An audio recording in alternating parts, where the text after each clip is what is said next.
Өнөөдөр манай нэраа судлалын тасагт эрчим тэмчилгээний хэсэгт эрүүл үрс гэрэлт ирээдүйд төрийн бас байгууллагаас одоо инкубатор бэлгэлж байгаад бид нар маш их баяртай байна. Манайд ер нь жилдээ яг нэраа судлалын тасгийн одоо эрчим тэмчилгээ дутуу нэраа хэсэгт нэг ойролцоогоор 900 гаруй нэраа одоо эмчилдэг. 2500-аас бага жинтэй нэраа бол ерөнхийдөө бага жинтэй дутуу нэраа бол их төрдөг. Ер нь нийт төрөлтийн 8-10% дутуу нэраа төрдөг. Эдгээр хүүхдүүд маань энэ инкубатор бол маш чухал хэрэгцээтэй.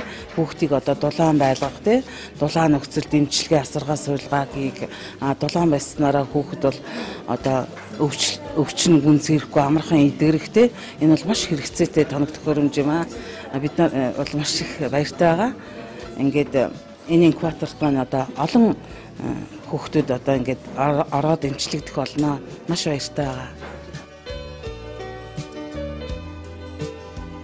За манай төрийн бас байгууллага болохоор анх яаж гисэн бэ гэхээр 100% өөрсдийн хүслээрээ нийгмийн хариуцлага ухамсарлаад өвчтөе зовж байгаа гадаад явж эмчлүүлж чадахгүй эндж байгаа хүүхдүүдтэй өөрсдийн хувь нэмрээ тодорхой хэмжээгээр оруулъя гэсэн хүсэл зорилгын үүдэн бид нар нэгцэн.